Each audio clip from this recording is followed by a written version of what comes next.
What's really changing in the glamping and outdoor hospitality industry right now? And what do business owners need to understand before they get left behind?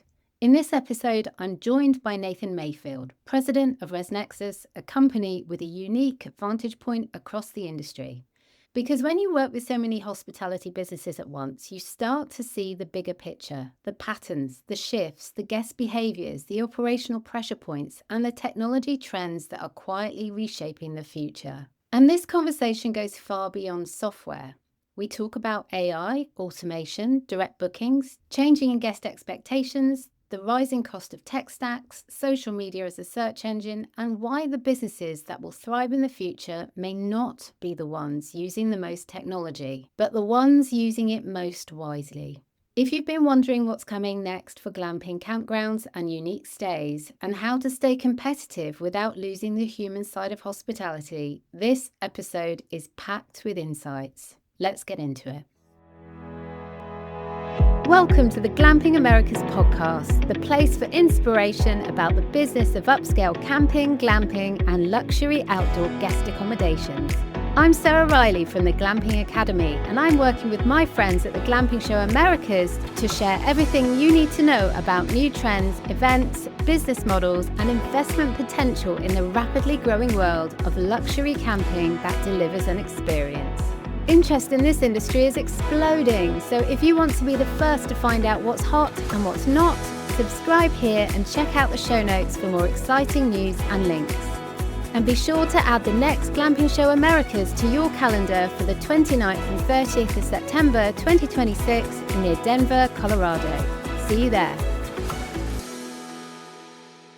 Nathan, thank you so much for joining me today. I'm really interested in what you've got to say because you have a business which is allowing you to see things from an upper level, like an umbrella view of what's going on in the industry. So you can see key trends happening in the industry, things that people need to know in terms of data, the guest experience, the guest behavior. So tell me a little bit about that first. Where do you come from? And what do you do? And tell us a bit about the business.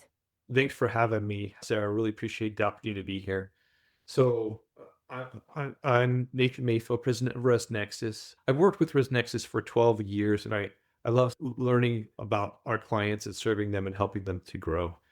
In addition, I'm a member of the Forbes Business Council, and I regularly write articles for them in regards to topics that impact the hospitality industry. ResNexus started about in 2004. I like to say that it was the unique stay leader in the sense that we started with like bed and breakfasts or really small independents that every room was unique and different. And so they needed a way to show the uniqueness of the individual offering. And it actually really tied really well in 2020 with the glamping industry. We saw it really take off, start with was already trending that way pre-pandemic, but after, during COVID, it definitely exploded. And now I think is a trend here to stay. In 2014, we entered in the campground space, and now just after a short period of there by 2020, ResNexus became a top three software provider in that space for property management. In fact, we are the number one campground and glamping, top rated number one glamping and campground software in the United States per Capterra. One thing that makes us really unique is that we really focused on allowing the properties to have a great online booking experience and showcase what they had to offer. We also pride ourselves in being family. We're a family business.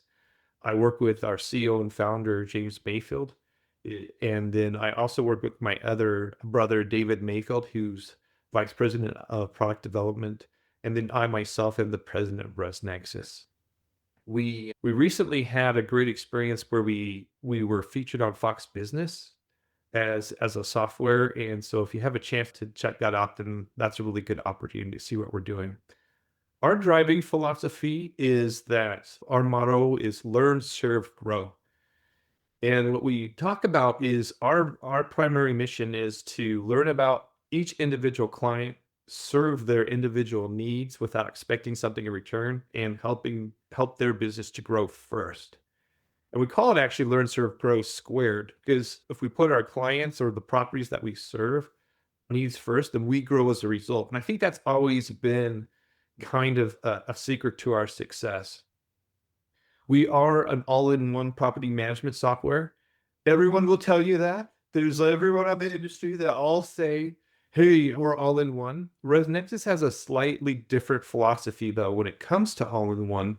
Most software that you'll find is they're all in one through lots of integrations. And what that means is that, yes, everything works into your property management software, but you still often have to pay additional fees or you have to train your staff to set some settings outside of the system so that they come in properly. With ResNexus, we really try to build as much as we can for you inside. And so it really reduces that training cost and also lowers that tech stack cost that a lot of people have. For example, specifically on that, we have built-in automatic email marketing tools. We have built-in cart abandonment, travel protection, text messaging, and other messaging tools. All of those things are already in the system, and you don't necessarily need to go to a third party to get it. Whereas with some of the other ones, you do. Now, of course, we have important critical third party integrations. OTAs are among the most of them, like Airbnb, Vrbo, Booking.com is particularly popular in campgrounds. We have direct connections to those, but and again, we have direct connections to them so that it's you get more features. Like you can actually message people from ResNexus. You don't have to sign into Airbnb to message your guests and those kind of features. We also one thing that we say is we happen to be a customer service company that does software or or or a lot of times we'll refer to ourselves as we're more than a software company. We're first and foremost a customer service company.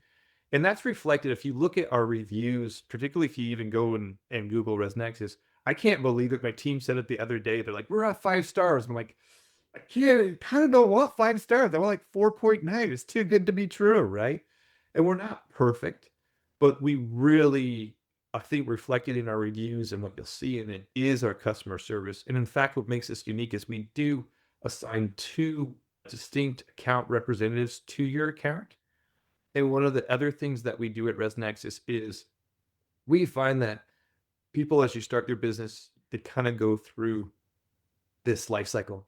Hey, I want to be able to take bookings over the phone and online and do, you know, and through the OTAs. And that's about what they do in the first 2 or 3 months. And they get ready and then they're worried about their operations, the physical operations on site, right? And they forget to set up things like email marketing. Hey, you can collect their birthday and anniversary information on ResNexus. Why don't you just send that and increase return guest rate? Well, they kind of forget and they get busy in their busy season. So one of the things that makes us unique is we actually not only provide customer support, we provide industry research and data support. So we try to call all of our properties and schedule appointments if they'll accept, right? Sometimes they're still busy, but we actually go through and we review the things that they're already paying for, but not or already including the subscription because we include a lot that they're not necessarily using. And a lot of times it's been funny because my team members have been like, we tell them that because they're like, no, don't try to sell me something. I'm not. I'm just trying to make it easier for you because there's some more automation that's included in the system that you're not currently using, and it would really save you time and money. The other thing that makes ResNexus unique is that, particularly in the camping industry, it's very popular to charge per booking, particularly for for your phone or your direct online bookings. OTAs have their own fees, right? You're always going to pay a percentage to Airbnb. Well, another difference with ResNexus is that basically the booking engine we consider an integral part of the system, but it's kind of free in the sense that we don't charge, it's kind of a free addendum when compared to all the other property management things that you pay for in your monthly subscription. And it's just a flat fee based on units and season. But basically, you don't pay any additional commission fees over the phone or for direct bookings through your online booking engine, which most of them come from those two sources anyway, or you want them to, because they're definitely commission free. They don't have the commissions from the OTAs. So that's kind of and ResNexus can do, if you would like. Again, we're all in one. You don't have to, but we also pride ourselves in being very affordable, particularly in our websites. We provide we provide already designed ADA friendly websites for a really affordable cost. Again, you can do it yourself. You don't have to have a website, but that's one thing that people enjoy, is that we do it very, it's just a flat fee, and it's basically a one-time fee, and then a monthly cost, and it saves businesses hundreds, if not thousands of dollars.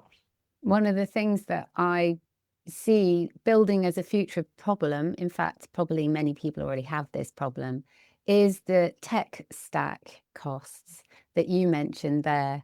Because it really is starting to build up, isn't it? The more that we take on these AI tech things, or we're having to do email lists now, because so important now that Google search is now making AI snippets, so people are less likely to come to your website. So we really need to be owning our guests' emails so that they become part of our communication system.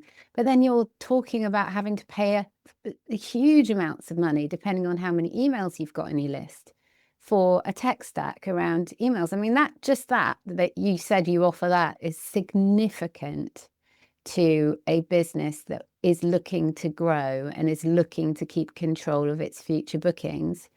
And also, I have to say, because I do work with a lot of glamping business owners directly through my own Glamping Owners Club and various other things that I do, and I have heard quite often how good your help desk is and how they do respond, even though some of those people are in the UK, some of them are in Europe, and some of them are in the US, and yet you still respond. So I'd have to say that's, pretty incredible that you're managing such a worldwide response. That must be, yeah, quite a few hours in the day taken up with managing all of that. It is. I'd say a large portion of our business is our customer service team, in that aspect.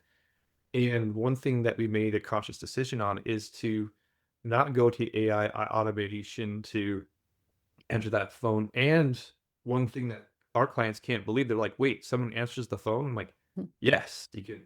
I don't have to send an email to schedule a time. I'm like, well, you can do that, but if you can also just call into the general line. And that's kind of something that we try to keep, those traditional things that people want. I know probably, Sarah, you've had that experience on AI. I'm not, though that is an emerging field, particularly that I see, and we have partnerships that ResNexus does integrate with that will answer your phone. And they are good if it's the standard questions like, hey, do you have something available for this date or something like that? They're getting really good at it. But for ResNexus, because we provide more in-depth technical support, it's not really one that has that. Even with my phone company the other day, I was trying to travel to a foreign country, and I'm like, I just want to see if this is included in the plan. Well, what is it? I'm like, thanks, automated answering machine. I just need someone to talk to. You know what I mean? And so we try to avoid that on ours. But again, that technology will get better, but I don't think we will ever replace that human factor. Yeah, I think that the more that we do that as businesses, I think that that's going to help us stand out in the future, because it's going to be so AI filled. But then this industry is quite different. It does have a different approach to things because it's experiential. It's all about smaller, more human experiences delivered by human businesses. So, and that's why I love it. And it's also why I'm seeing a lot of AI business owners starting to invest their money in this industry. So I feel quite strong that it's an area of growth as we move forward. But you are in the fortunate position to be able to see trends that are happening now and to be able to make those predictions about what you think might be coming in the future. And so I wondered if that's something that you could share, what you're seeing emerge from this industry, especially in the US, but if you see anything that's worldwide, we often see these trends do jump from country to country. So what are you seeing at the moment? Yeah, I see about 10 areas that AI is coming in and influencing things and that I've already seen and have seen for a while now, right? Even pre-COVID, I was seeing the number one was starting to come online, and we've kind of already talked about it. I also joke about it. We've all seen kind of those the early AI commercials from like 2 years ago, where it's so a couple, they're looking at computer screens, and all of a sudden they're building a building, and then they're talking in front of a group of people like, well, so what does it do, right? So it was kind of like this is a commercial about nothing. It was almost a little bit like the Emperor's Clothes. Yeah. And but I think now that we're a little bit more years in, and instead of people saying AI, here's the top 10 that I see. For number one, it is absolutely, and the oldest one is guest communication support. So chatbots. This is ones where, again, depending on the generation that you're talking to, right? Some of them are nervous to call in, or some of them, and they just want their questions answered. So number one that I'm seeing is chatbots. And I see that basically where it's evolved, where it answers questions about the property, it knows your policies, it can basically act as a front desk assistant at a fairly reasonable way. And it's good because after hours, particularly for small properties, it's actually much cheaper than a full-time employee. So to keep staffing after that. And so you're getting more bookings. They usually have pretty good ROI depending on what you're doing. That being said, number two is the chatbot has now evolved into AI voice assistants. You have like Dexter AI, or there's a lot of them that are out there. That's one that we happen to partner with, that basically you can send your rates and availability from ResNexus. And so it can read the system and say, yeah, do you have that? But there's limitations, right? Because depending on the software and the integration, again, the expectation with AI is it will solve all of my problems. It's a magical wand. It will do all of it. And so there's like feature creep or benefit creep that the technology will eventually do, but you need to be careful as a property owner assessing it. One thing, for example, is with, voice AI. Yes, can it take a new reservation? Can it book it into your system? Can it act as a front desk person? Yes. Well, now I want another guest to call up, but here's a limitation that it may not be able to do, but you think it can do because it can do the first thing, right? And that's that, hey, I wanted to call up. I'm an existing guest and I want to modify my reservation. I'm like, well, did you make it through the AI? No. Mhm.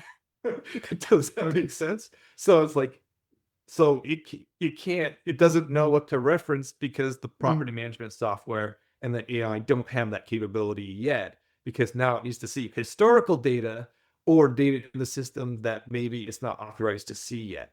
The next one that's been around for a long time and is very popular is number three is AI and revenue management, right? This is actually what it thrives for. Take lots of data that's difficult for a human to see patterns in, and give me the patterns and then make decisions on those patterns. This is where, well, what's the rates on the OTAs? What's your historical data on your property? And what's your forecast for the future? And that's where you've seen these. And this is where companies like Room Price Genie, Price Labs, Yamo, Take Up, there's a whole plethora of them that are out there that you can use for that. Number 4 that I see, and of course, we've seen this for a while, but it was kind of segmented, and that's marketing personalization, right? Hey, I can use ChatGPT to come up with my marketing and now even code my email and actually put in the pictures too. Before, you almost had to, I had to go to a picture generator, and then I had to go to chat. So it's all coming in-house, and I see that very common. And depending on what you try to use or whatnot, ChatGPT, if you do it yourself, is fairly affordable, right? But integrating it into the property management softwares is where I see it trending in the future, right? It's maybe not there yet, but it will be. One thing to consider is the next one. And I think this is 5. If Yes. track, I'm I keeping lost track. track. So is the OTAs are heavily using AI for filtering on the booking engines. what's interesting is if you see at it, you will start seeing options or properties excluded based on the profile of the individual. So if the AI knows I like jacuzzis or hot tubs and your glamping site doesn't have a hot tub, it's not going to show up anymore. Does that make sense? Because it's going to say, well, what filter? I've shopped enough that it knows that when I book, that's what I'm booking. And Expedia's really interesting story because when they first started out, so they do the filtering, and that's kind of really interesting. And you can just look at any, and you see Booking.com and Airbnb, and all of them are starting to do it. But that filtering, but they did say that they saw a 1.3 times increase in conversion with these new filters for the properties. So the OTAs are really emphasizing to the properties, please make sure you have your amenities set correctly because they're going to really impact you in the future. So if you haven't double checked those in a while, you'll want to do that. The other one is that they've invested in AI agents. So this is where the OTAs are acting like a travel are acting like what our properties do so well, which is the local guide. So it's like, what do you want to do? Funny stories when they first started this, Expedia said that they would enter into the chat of the guest, the first testing, and so you'd invite the AI agent into your chat, and they'd be talking about because we plan vacation usually with more than one person, right?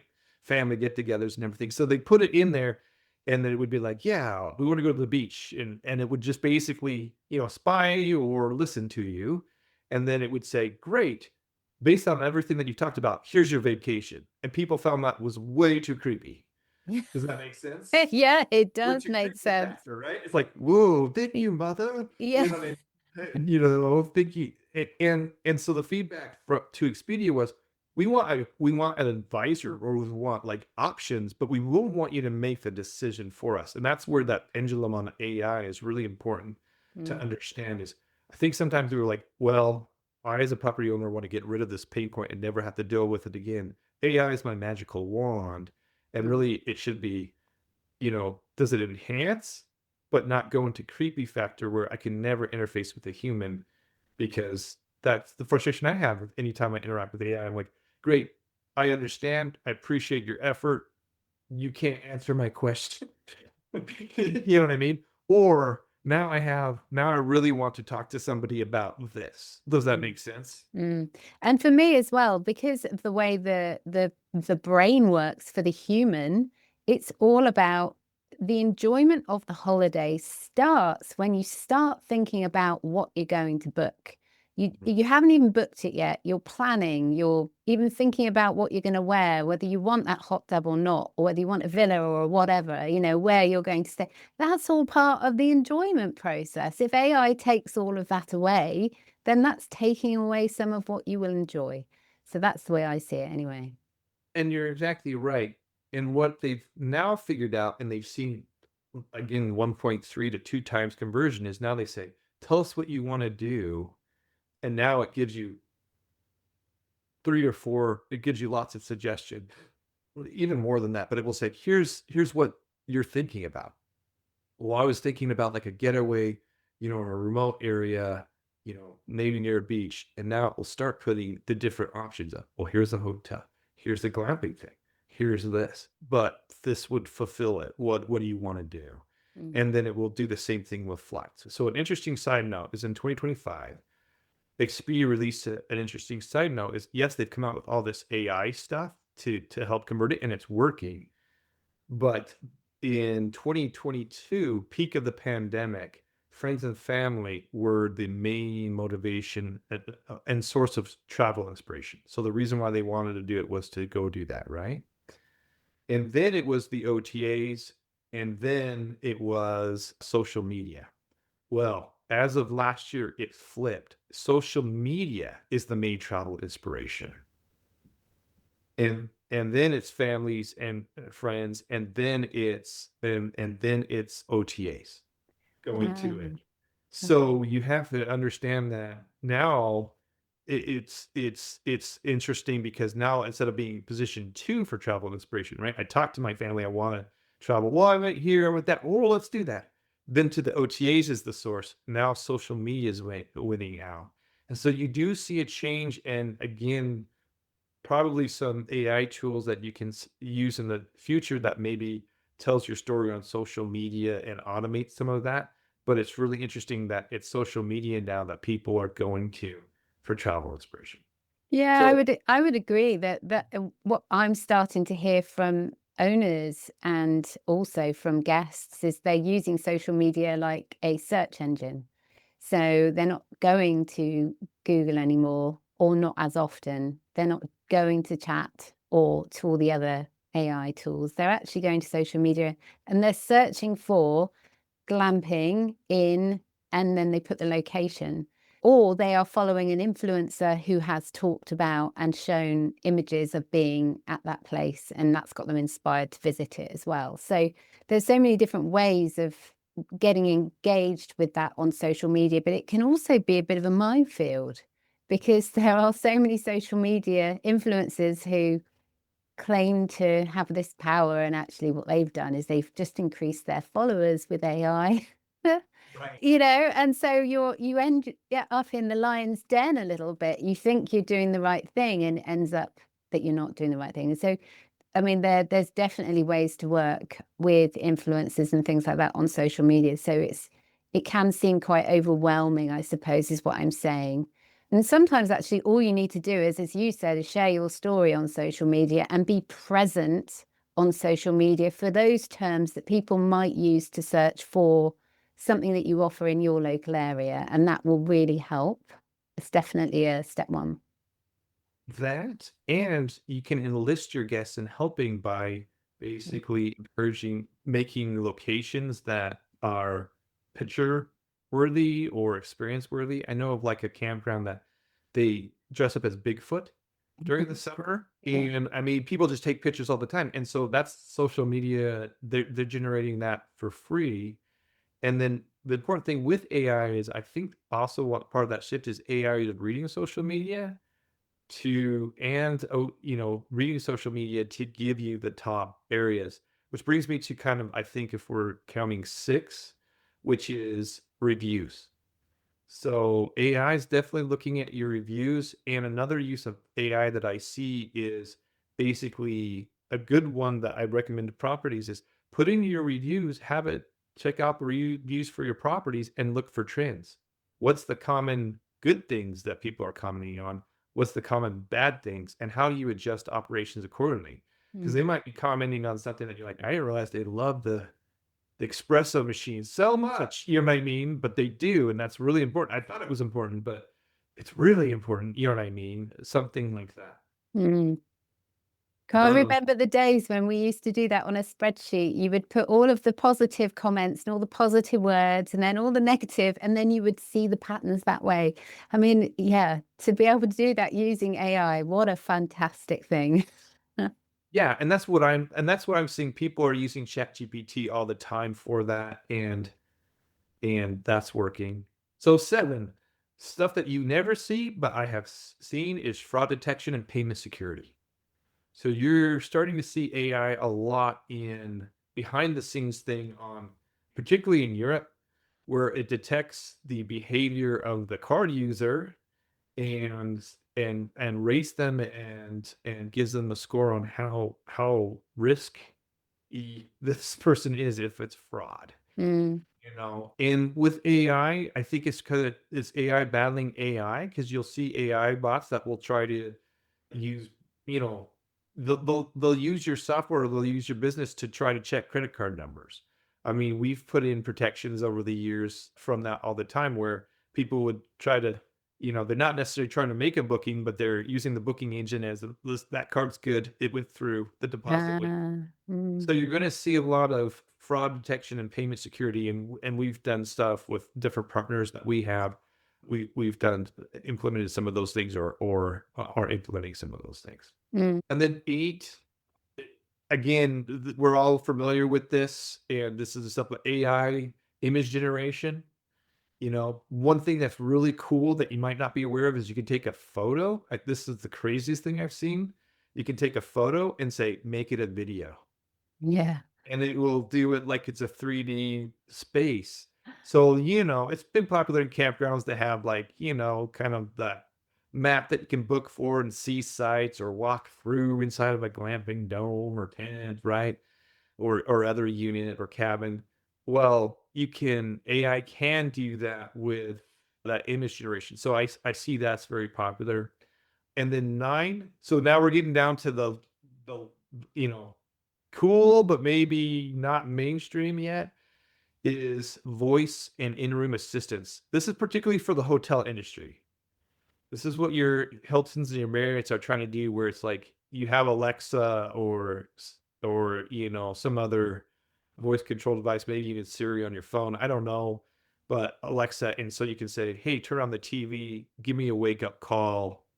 Personalization as you show up in the room. Hi, thank you. I mean, that doesn't necessarily take AI, but the AI could, listen again, gets creepy. Listen to, hey, I wonder, you're hungry. What would you like to eat? And then, all of a sudden it goes, hi, would you like some? He's like, there's a really good pizza place down the street. I'm like, well, that's creepy, but you know what I mean? So, but you can say, hey, can you please list off places to eat nearby? Like, well, what are you looking for? And the AI kind of asks us a question. I'm like, I'm thinking like American or maybe Chinese or Indian. So that kind of interaction and concierge Yeah, stuff so inside the concierge. Yeah. room is Mm, where the hotels want to go. I just don't think it's there yet. It's mm. expensive to implement at this time. So, and then 10, kind of the last one, is demand forecasting and business intelligence. So similar to revenue management, but this is more, right? It's like, well, what's the thermostat and what's these kind of controls at and what, how far out is everyone booking or what's my booking window and even more on steroids on the demand forecasting and business intelligence. What, you know, there's a concert, hey, well, good one. Hey, it's America's 250th anniversary, and they're going to do NASCAR in the Capitol. How's that going to affect the regions? Does that make sense? And how Mm. could that go through? So, I see that's going. That's normally what the commercials that are are like. What the heck is AI for? And no, it doesn't do a good job explaining it. That's normally what I think they're attempting to portray. Does that make sense? We can do data. I'm like, well, okay, yeah, you can give me data all the way, but where's the human factor, right? And it was like, whoa, now we have the data, we can plug and play it. So, and then a couple of bonus ones, or one that's a bonus that I see is using AI to generate activity ideas. So I do see the overall trend is that really what people are looking for is not just a place to stay, but that whole experience. Glamping and campgrounds naturally bring this, have a strong presence on that. And also the unique stays that ResNexus deals with in other industries too, like bed and breakfast. You naturally do that. It's a gourmet breakfast in the morning or those different things. But if you're looking for activity ideas such as like a cooking class or something else that you can maybe do as a smaller operator, AI can give you some of the ideation. Something I found very interesting is a lot of owners are doing that whole I'm a special snowflake. Every snowflake is different and unique, and that won't fit me. That won't fit my situation. I won't be able to benefit from that. I won't be able to become more efficient using that tool because it won't fit me. Everything's for everyone else. It's different. And while I do think that is really commendable in terms of guest experience and giving them an amazing service. So, for example, having someone on reception who almost knows the guests' names before even looking at the computer data to see what the guests' names are, because they're really on the ball. They really know who is going to come through the door at what time, and that's fantastic. I love that kind of level of service.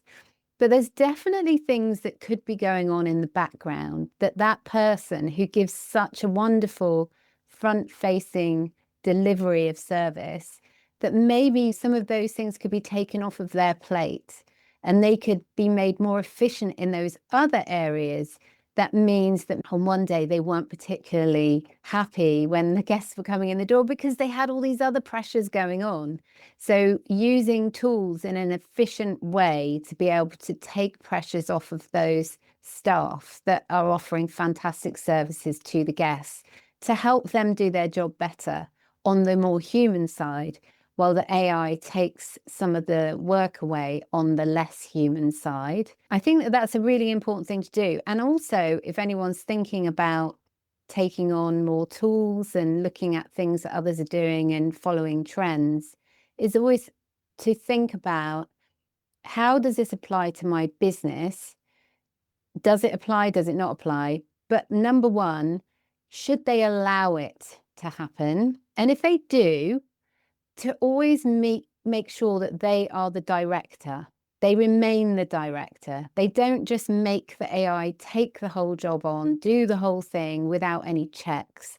That there must always be a human that is the director, that is making sure that AI is doing the best job possible. And I suppose as a bonus, again, is to say about a business that I'm aware of that has now turned their outside areas into AI sensory places.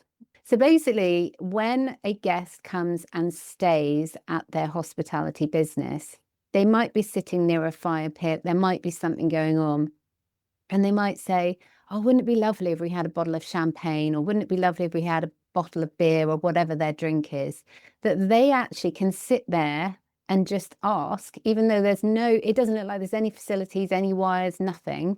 And they can ask because there is a listening device somewhere out of view. And this is actually happening. However, and as you said earlier, that is a bit creepy because what else is it listening to? But you have to give an instruction. If you give the instruction, it will switch on. And if you don't give the instruction, it stays off. And you can actually also ask at check-in not to have it switch on ever, where you're concerned and where you're going around. So I think we're going to start seeing more of these things that make that concierge service much more refined. But as you say, there's a balance between creepy and helpful, and actually maybe people actually want to speak to someone rather than speak to an AI. I agree, and I think building off of what you were saying on trends, I see if there's any regulation, because I'm a minimal regulation person. If there's any regulation or consumer protection regulation that I see that would probably be useful, and knock on wood, I think this will happen, is it should be that consent base, right? Do you want this? And so you're agreeing, and there's not a whole list of terms and conditions every time, but basically being able to turn it on and off at will. But the other thing, particularly for images and videos, basically, I think there needs to be some sort of icon or something that says enhanced or done with AI. Mm. Particularly with deep fakes where because you have, I mean, them making it so like anybody, the president of the United States or a famous celebrity is saying something that's completely outrageous. And so determining what's real is difficult. And so I do think you have to have it where it just have like a little icon on there, like, obviously this is AI. Does Mm. that make sense? Yeah, So absolutely. Mm. Because I think we'll end up in a place where if we're not careful, people are going to stop using things because they don't know whether it's real or whether it's fake. So they'll stop using it. So, yeah, those are regulations that will help save the internet, even because people will stop going on the internet if they don't know what they're looking at. So I think the people in power need to consider those regulations. But it's something that we are definitely starting to see come into hospitality. But one of the things I've also noticed about hospitality, as I've mentioned before, is that people in the world of AI that maybe have done quite well and they've raised significant income and capital through that process, they are choosing to invest it into this industry, which for me is a good sign, because I'm seeing that as them saying, well, when everything else is changing and shifting, we believe that this industry will still be strong, and so we're investing our money in it. So for me, that's quite a good sign. So are you noticing anything on the guest expectation side of things? So what people are expecting to to have through the service, whether that's through AI or a human service? Are you seeing anything there? I think just the patience level of getting an answer to a question is decreasing, right? Mm, They want it faster or they want it quickly. So whether through a chat or email or something else, they want to be able to do that. So I see that trend. I also see and where you'll see companies working towards is what you've already mentioned, which is that personalization that will take the remembering factor off of the human and will provide reminders. So I see one thing that we'll see in the future is again profiling that guest behavior with the data that you have in your property management software system and being able to basically say, well, who is my top spender? What do they buy? And do some personalization and recognition on that, through email marketing on coming out. Well, how far out should I give them something? You know, we already think about that, but that's a very manual thing. And so I think that's a time saving things that you'll see trend wise coming in the future with different companies. It's definitely not here yet, or it's expensive to implement, but I think the saying, building on expectations, is it too good to be true?